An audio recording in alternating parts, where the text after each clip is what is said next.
Assalamualaikum warahmatullahi wabarakatuh. Halo guys, Hari ini kami lagi ada di Polsek Kuntungan, guys. Kami lagi ada buat tugas tugas video itu mata kuliah mitigasi bencana. Sebelumnya perkenalkan diri dulu ya guys. Saya Hidrisya Fitri dan teman saya Dela Aulia. Nah, kami berdua dari mahasiswi Universitas Islam Negeri Sumatera Utara atau UINSU. Kami dari Fakultas Sains dan Teknologi dengan prodi Biologi. Ikuti keseruan kami ya guys.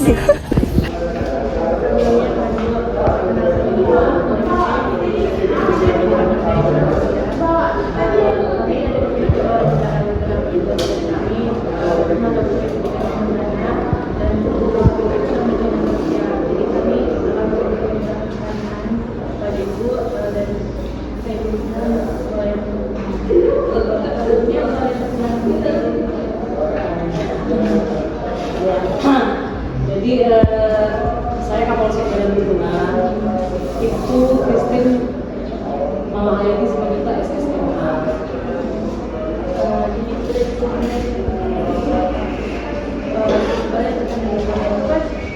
Apakah ada peningkatan kasus tindak kriminal di wilayah kerja Polsek dalam beberapa tahun terakhir? Jika ada, apa yang menjadi faktor pendorong dari tindak kriminal? Tindak kriminal. Untuk 2024 yang sangat-sangat menonjol bisa dibilang tidak ada, tapi pernah terjadi di sini satu kasus pembunuhan, itu pun sudah terungkap di bulan 4 ya, bulan 4 atau bulan 5 baru-baru saja memang itu terjadi di simpang launching ini di kan ada pada launching sekitar 500 meter kesananya lagi pas di persimpangan pertigaan itu disitulah TKP-nya itu ada kasus pembunuhan. Tapi syukur alhamdulillahnya puji Tuhannya Polsek kita sudah mengungkap itu dan sudah kita press release namanya itu terdapat 3 tersangka pada kasus pembunuhan itu. Nah, untuk kasus-kasus yang menonjol itu di dalam dunia kepolisian itu kasus pembunuhan itu adalah termasuk kasus menonjol. Nah, untuk kasus-kasus biasa ya common kriminal itu yang biasa-biasa itu contohnya terjadi penganiayaan, ada pencurian sepeda motor, ada ya kan lalu beberapa hari lalu kita menangkap ataupun menginterogasi 3 pelaku pembawa senjata tajam. Nah ini pelajar. Nah ini memang harus kita sampaikan ya supaya adik-adik mahasiswa, rekan-rekan mahasiswa juga tahu bahwasanya dinamika yang terjadi di tengah-tengah masyarakat itu diantaranya itu yang sekarang memang sering terjadi itu adalah pelajar yang sering membawa senjata tajam. Nah kebetulan polsek kita ini 3 atau 4 hari yang lalu itu langsung saya interogasi mereka membawa senjata tajam yang panjangnya sampai 3 meter. Nah itu ada barang buktinya. Nah seperti itu kira-kira. Selanjutnya, jenis tindak kriminal apa yang sering terjadi di wilayah Polsek? Apakah ada pola tertentu dari kriminal tersebut? Oh ya. Untuk kalau bicara pola tertentu ya,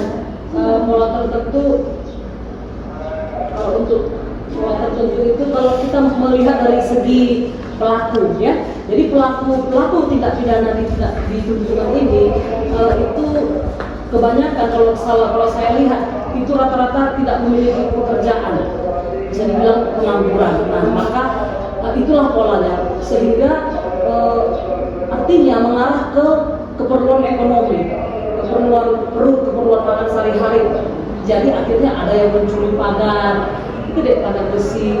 Mereka mau mengambil pagar besi supaya bisa dijual ke botol. Nah di botol itu saya sudah cek itu 1 kilo besi itu 90.000. Nah jadi kalau pelaku tidak pidana mencuri pagar yang sekarang juga ya agak viral memang itu mengarahnya untuk kebutuhan perut mereka begitu. Nah yang kedua yang bisa saya sampaikan masalah kriminalitas itu kalau di Tuntungan ini saya rasa polanya itu lebih kurangnya hanya karena kebutuhan ekonomi. Contoh mereka mencuri sepeda motor, itu dijual untuk penampungan sepeda motor yang sampai ini juga tetap menjadi tugas polisi. Para penadah-penadah itu harusnya dibongkar, dan polisi kita sudah pernah menangkap satu penadah pencurian sepeda motor. Nah itu langsung kita tahan di polsek ini. Begitu adik-adik sekalian. Jadi kalau bertanya tentang pola itu adalah salah satunya yang bisa saya garis bawahi berdasarkan analisa dan evaluasi saya sebagai kapolsek ini. Itu salah satunya adalah penyebabnya adalah untuk kebutuhan ekonomi dan makan sehari-hari. Ya. Ada bagaimana upaya polsek itu sendiri dalam mencegah dan menangani tindak kriminal terutama yang berkaitan dengan bencana sosial seperti peredaran narkoba, perdagangan manusia atau premanisme. Oke, premanisme, perdagangan manusia dengan narkoba ya. Nah, pertanyaannya bagus sekali. Nah, kalau untuk polsek kita ini, polsek lingkungan, baru saja seminggu yang lalu. Ini kebetulan sebenarnya ya, tapi memang jadi yang kalian sampaikan itu bagus sekali karena itu semua adalah program kepolisian, program Bapak Kapolri, Bapak Kapolda, Kapolrestabes sampai ke polsek. Nah, polsek itu sebagai lini terdepan yang ada di tengah-tengah masyarakat. Nah, masalah narkoba baru minggu lalu bisa nanti dilihat sama anggota saya. Itu polsek saya itu bergabung dengan namanya 3 pilar. 3 pilar itu siapa? Pihak kecamatan dan pihak dan Ramil, TNI, Polri dan kecamatan. Ini yang jadi supaya tahu Pak, saya selalu menggunakan 3 pilar. Memang polisi itu memang pada umumnya dan memang garis besarnya harus bekerja sama dengan 3 pilar ini, polisi, TNI dan kecamatan. Nah itu. Nah jadi minggu lalu, boleh terlihat dokumentasinya ada. Polsek Tuntungan bersama 3 pilar ini apel dulu dia sekitar 30 orang apel di Polsek Tuntungan, lalu berangkat menuju ke suatu titik di Namo Gajah itu menggerebek kampung narkoba namanya. Nah jadi kalau saya kasih tahu, saya sampaikan kalau kalau dalam kegiatan kepolisian itu namanya gerebek kampung narkoba. Di seluruh kepolisian jajaran Polda Sumatera Utara sudah mengetahui dan melaksanakan yang namanya gerebek kampung narkoba. Untuk Polsek Tuntungan baru minggu lalu melaksanakan di 1 titik dan beberapa bulan yang lalu melaksanakan di 2 titik di salah satu kelurahan yang ada di Polsek Tuntungan ini, di Kecamatan Tuntungan ini, yaitu di Kelurahan Namo Gajah.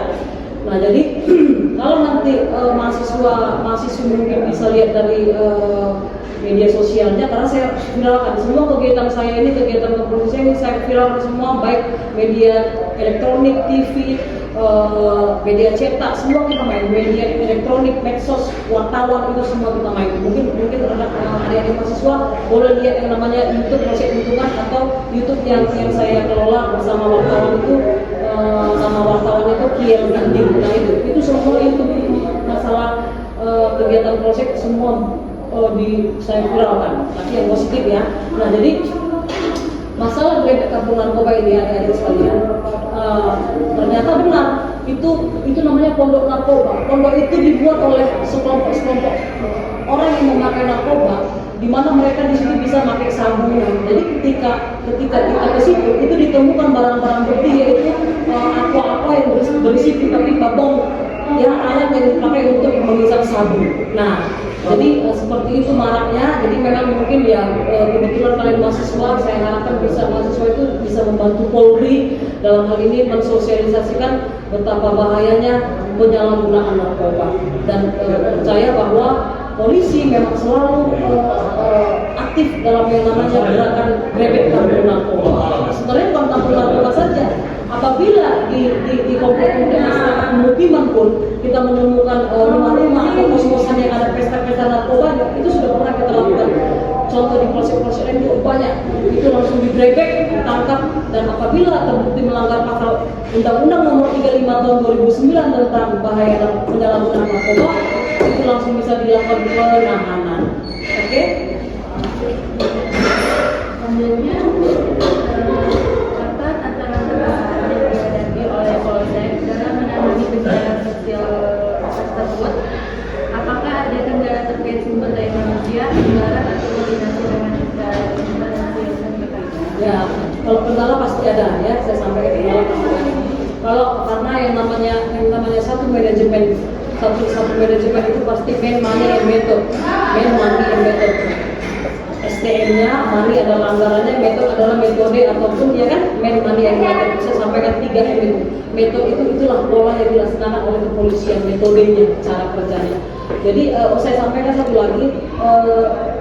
Ini harus saya sampaikan bahwasanya Polsek Medan Tuntungan tanggal 6 Juli 2024 itu melaksanakan yang namanya ketahanan pangan Polsek Medan Tuntungan, supaya adik-adik mahasiswa tahu bahwasanya program Kapolri yang bersinergi dengan pemerintahan juga adalah salah satunya adalah swasembada pangan, ketahanan pangan. Jadi Polri ini sebenarnya di samping dia melaksanakan penjagaan Kamtibmas, memelihara keamanan ketertiban masyarakat, dia juga polisi ini juga mendukung semua program pemerintah, salah satunya adalah ketahanan pangan. Nah, di Tuntungan ini beberapa bulan yang lalu mungkin sudah tahu itu Menteri Pertanian Republik Indonesia datang loh ke salah satu kelurahan yang ada di Tuntungan juga tentang ketahanan pangan. Nah, polsek saya ini selama saya di sini saya sudah membentuk satu persatu ketahanan pangan Polsek Medan Tuntungan, namanya itu bertempat di Cipalinggar B.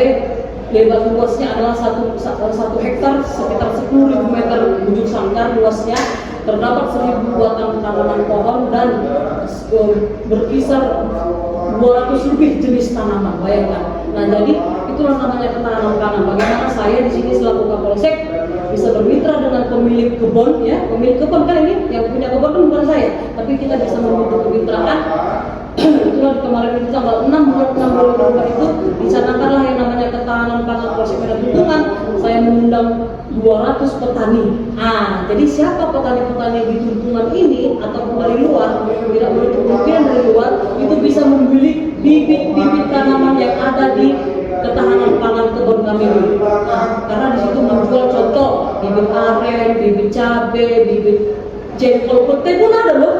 Ya, jadi kelapa, pisang, makanya keren. Nanti kalau kalian sering-sering berteman dengan saya, pasti saya bawa pisang. Boleh, kapan kalian dibuat surat resmi mau main-main ke ketahanan pangan Polsek, saya buka barangnya, ya. Jadi di situ hampir semua jenis pohon tanaman untuk di rumah, serai apa ada semua. Ya, bayangkan. Jadi dan itu Bapak Kapolres Tabes Medan pun datang meresmikan itu. Nah, gitu. Nah, selanjutnya saya menjawab tadi yang kamu sampaikan masalah kendala.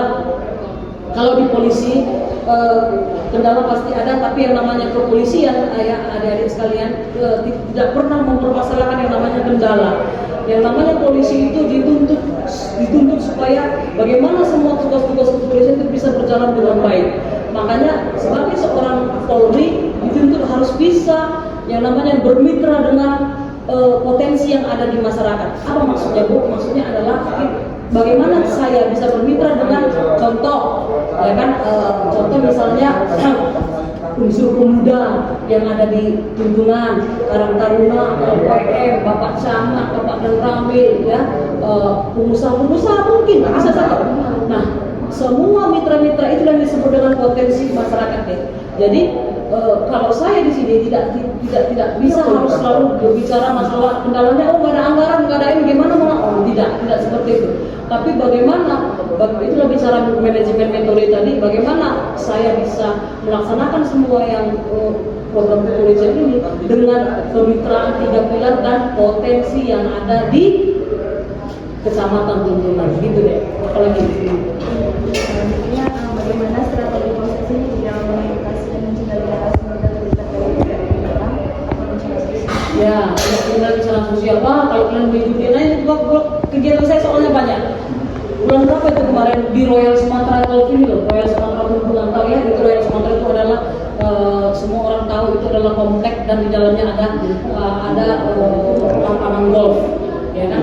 Nah, jadi apa yang saya lakukan untuk mencegah pelajar terutama unsur pemuda dalam hal mencegah narkoba? Kita pernah melaksanakan di Royal Sumatera mengundang 400 orang, termasuk 3 pilar yang saya sampaikan tadi diundang, yaitu olahraga bersama dan sosialisasi anti narkoba langsung diberikan edukasinya oleh Kasat Narkoba Polres Tabes Medan. Bayangkan di pangkat AKBP.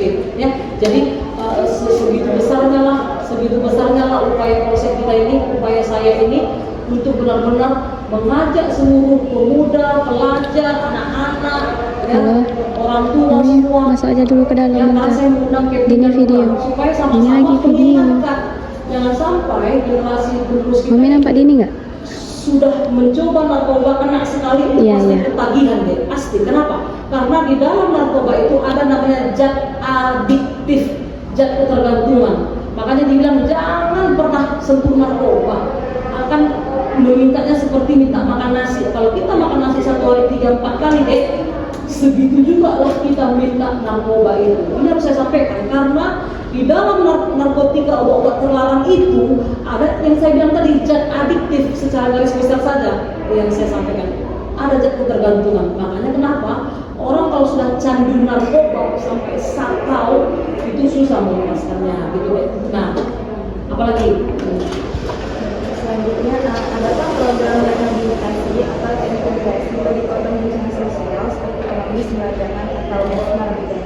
ya gitu dia. Kalau masalah itu, ya kalau yang kamu tanyakan masalah rehabilitasi. Nah di lingkungan ini ada satu pantai rehabilitasi narkoba, itu di Nambu Gajah juga. Nah itu ya, mungkin kalian sebagai mahasiswa nanti boleh main ke sana, coba cari itu di mana ada pantai rehabilitasi khusus di kecamatan itu ada satu.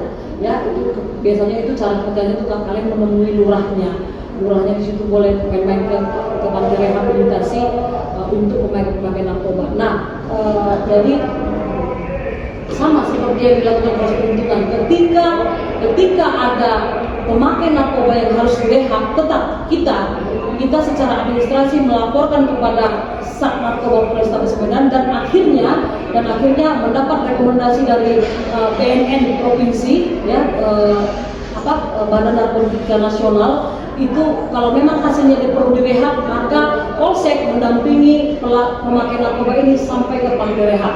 Salah satu contoh saya kasih tahu itu ada di pantai rehabnya itu ada di Simpang Tujuan ke dalam sana. Ya, apa namanya itu pantai anti rehab, ada namanya di nama pantai rehabnya itu. Ya kita sudah sering mengirimkan ke situ pemakai narkoba yang direhab. Nah, rata-rata itu, biar kalian tahu, rata-rata itu usianya itu 30 ke atas, 30 ke bawah, bahkan ada yang 40 ke atas. Jadi pemakai narkoba ini deh, ya, makanya Bapak Kapolres itu gencar sekali masalah anti narkoba.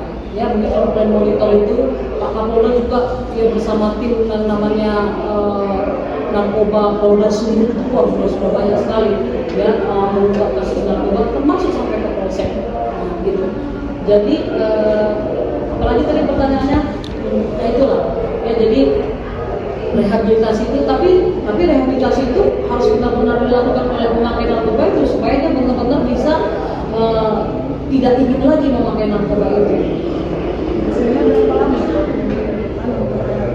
Oh itu ya. Nah yang saya tahu saya sebagai sering mengamati rehabilitasi itu, saya sampaikan tidak menjamin bahwasanya seseorang itu akan berhenti memakai narkoba. Jadi menurut saya apa faktor terbesar yang bisa membuat pemakai narkoba ini tidak memakai lagi? Yaitu keinginan dalam dirinya sendiri dan dalam pikirannya. Ya kan? Kalau dia memang berniat, oh iya saya mau berhenti, saya berjanji dalam hati dan pikiran saya tidak mau lagi pakai narkoba, saya rasa itu yang paling besar, niat sendiri. Kalau kita menggantungkan kepada rehab, belum tentu. Gitu ya. Apa harapan atau target Polsek dalam menekan angka tindak kriminal dan menangani bencana sosial yang dilakukan dalam beberapa tahun? Oh iya, pasti ada ya, namanya kepolisian itu dia target, betul, target itu banyak sekali. Targetnya itu dalam kepolisian itu sebelum dia melaksanakan tugas-tugas kepolisian itu ada namanya rencana kegiatan, rencana kegiatan itu sudah kami buat harian, mingguan, bulanan, tahunan. Nah, itu deh. Jadi polisi ini bergerak semuanya sudah pakai remediat, jadi sudah tertata. Itulah namanya manajemen Polri. Nah, jadi hari ke depan kalau yang saya sampaikan sama kalian dulu, contoh kita punya Babin Kamtibmas. Nah, Babin Kamtibmas itu adalah anggota Polri yang bertugas sebagai Babin Kamtibmas. Babin Kamtibmas ini deh, itu merupakan Polri yang bertugas ditempatkan di satu Babin Kamtimas, satu kelurahan minimal. Contoh di kecamatan saya ini, di Polsek saya ini ada 9 kelurahan, maka di 9 kelurahan ini ada namanya 9 babin, si A, si B, si C sampai 9, ya kan? Oke. Nah, jadi program ke depan itu adalah yang pertama, seperti yang saya sampaikan, yang pertama program targetnya adalah benar-benar mengurangi tindak kriminal. Contoh, nanti akan saya evaluasi 1 bulan ini jumlah tindakan kriminal di polsek saya ini berapa? Misalnya 25. Maka di bulan ke depan dan ke depannya lagi dari 25 ini harus berkurang. Itu namanya baru berhasil. 25 kejadian, paling tidak bulan depan harus 15. Lama-lama 5, lama-lama 3, begitu. Tapi saya juga tidak bisa mengatakan bahwasanya pasti bisa dalam sebulan itu tidak ada kriminal, tidak mungkin. Biasanya tidak bisa menjamin, tapi mengurangi bisa, ya. Dan pernah terjadi di polsek kita ini dalam 1 hari ini tidak ada laporan polisi, pernah dan sering. Nah, itulah yang saya sampaikan tadi, upaya polisi Babin Kamtimas tadi. Babin Kamtimas itu apa ya, ibarat pepatah mengatakan 1 lembar rambut pun jatuh di wilayah itu, polisi Babin Kamtimas itu harus tahu. Artinya apa? Sekecil sebesar apapun yang terjadi di kelurahan itu, di lingkungan, di bawah kelurahan ada lagi Kepling, ya kan, kepala lingkungan. Satu kelurahan itu misalnya ada 12 lingkungan, 10 lingkungan, begitu. Nah, jadi Babin Kamtimas itu harus bisa bekerja sama dengan Kepling yang ada di lingkungannya dengan lurah. Disitulah bisa dicek apa kriminal yang terjadi di kelurahannya, di lingkungannya. Makanya saya 9 Babin Kamtimas ini semua bekerja. Nanti saya akan tanya, Bapak di kelurahan A apa yang terjadi, di B apa yang terjadi, apa yang terjadi. Akhirnya saya menyimpulkan harus berbuat A, B, C, dan D. Itulah target kita. Intinya adalah mengurangi kejahatan. Iya, itu dia. Ya, baru program lagi banyak lagi. Oh, saya sampaikan. Yang namanya 3 pilar D, Polsek ini melaksanakan malam minggu, malam Senin, khususnya malam minggu, malam Senin, ada yang namanya patroli gabungan. Gabungan ini apelnya di Polsek bisa, apelnya di kantor camat bisa. Tadi 3 pilar saya kasih tahu ya, ada polisi, TNI, dan kecamatan. Polsek ini pernah mengundang dinas sosial pemerintah Kota Medan, Satpol PP Kota Medan dalam melaksanakan razia. Itu deh, razia apa saja, Bu? Razia penyakit masyarakat, judi, narkoba, tempat hiburan, tempat internet, yang anak-anak sekolah main internet, geng motor, di mana ada geng motor yang bawa saja, misalnya itu deh. Namanya operasi kasih sayang itu operasi pelajar. Nah, begitu. Apalagi grebek kampung narkoba, apalagi kalau dia viralisasinya kita sebagai polsek pernah undang radio untuk masalah gini, masalah kamtipmas.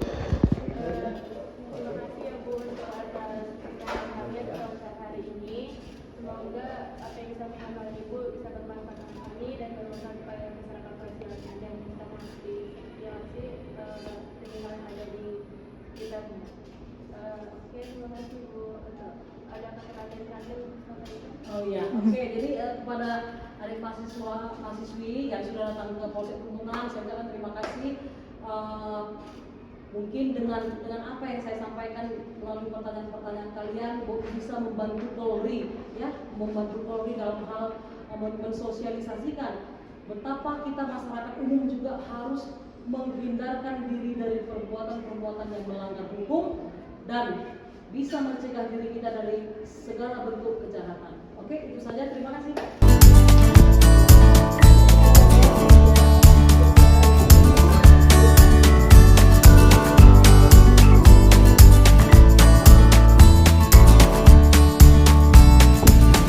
Nah, baiklah, itu mungkin tadi hasil dari wawancara kami. Semoga dapat bermanfaat bagi teman-teman semua. Saya Idrisa Fitri. Saya Dela Awiyah. Pamit undur diri. Bye-bye. Jangan lupa follow.